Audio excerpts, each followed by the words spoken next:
ꯑꯩꯈꯣꯏꯒꯤ ꯍꯟꯗꯛ ꯂꯥꯛꯏꯕ ꯍꯞꯇꯥꯁꯤꯒꯤ ꯀꯥꯔꯗ ꯔꯤꯗꯤꯡꯒ ꯄꯦꯟꯂꯨꯝꯒ ꯍꯥꯏꯐꯦꯠ ꯌꯦꯡꯃꯤꯟꯅꯔꯁꯦꯀꯣ ꯄꯦꯟꯂꯨꯝꯒꯤꯁꯦ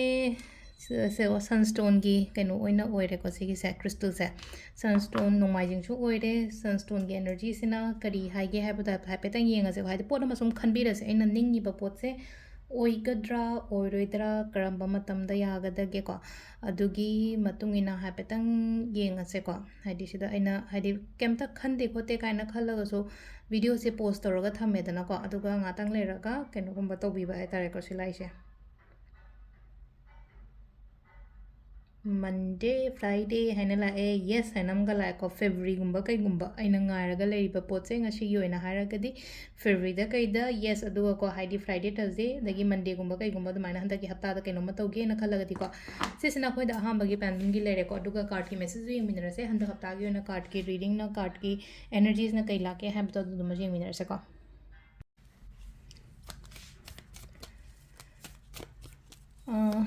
ꯀꯥꯔꯗ ꯔꯤꯗꯤꯡꯁꯤꯅꯀꯣ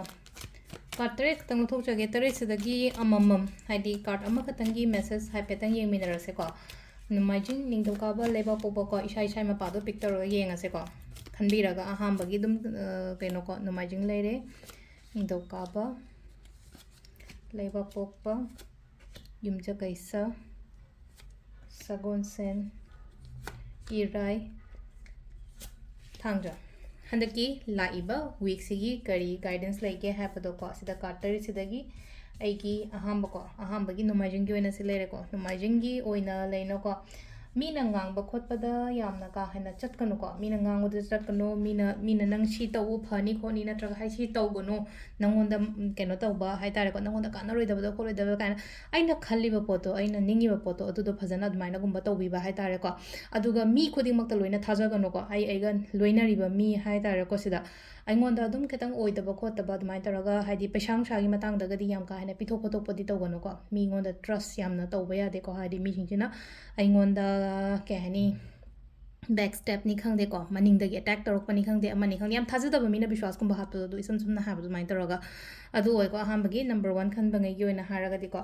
नंबर 2 को नंबर 2 गिना सिदा लेसे को एनी थबक अमा तौब खोप मतमदा को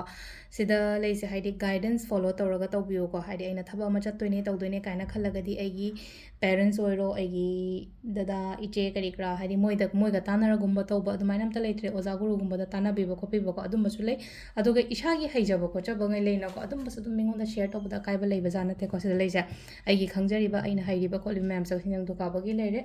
लेबा पोपा को लेबा पोपा से थबक चिनगनी को हंदक हप्ता से थबक याम चिनगनी अदो थबक सु लोइना मरुसु ओइबा ङात ओइना ओइबदो अमगिसु लोइ नंगनबा खोनबा पैसागुम्बदसु लेनो को मैनेज तौबदा हाइतारो खतंग वाना थोकनी को हादि पैसा कोनदबनी खंगदे अमनी खंगदे लागासु चटपना हेनबनी खंगदे अदुना खतंग इसाना कंट्रोल गुम्बा तौबिबा को सिना खोगि लेपगि लेरे युमजा कैसा को युमजा कैसा सिना हादि तौरु खुदिंगदा माइ पाकपान हासिना को सक्सेस याम फजना पीरि को अइना चटके अइना तौगे ना खलिबा पोतो माइ पाकपा मंगोल ओइबा खोपा अदुमाइ तौरगा लाइको सिसिना अखोइगी कैनोगी ओइना ओइरेको सगोनसे नुमितकी को अदुगा इराइगी को इराइगी सिना कैनो नुमाइजिंग तौगाबले अखोइम सगोनसेन को सगोनसेन से लेरेको सिना अखोइगी युमजा कैसा लेरे सिसिना सगोनसेन से सिलेनो को अइना चत्तोरिबा लंबी से हारसने को सिदा अइना चटके ना खलिबा नत्रगा स्टार्ट तौरगा लेरिबा से हादि एंगोंदा कानाबा अदुम पोरकनी को सिगी पोचिमसो एंगोंदा कानाबा पोरकनी एंगोंदा माइ पाकपा अदुम लाइको सिना सगोनसेन गी लेरे मथंगी इराइगी को इराइगी दना सिदा लेइसे को इमोशंस हारसने को इमोशनली चटकनो थबक अमा तौ मतमदा को इमोशनली चटकनो कदम प्रैक्टिकली दुमाइना गुम्बा चटपिबा नुंगाइत्रिने खोत्रिने काइना का दुमाइना तौबिबा खोपिबा नतबा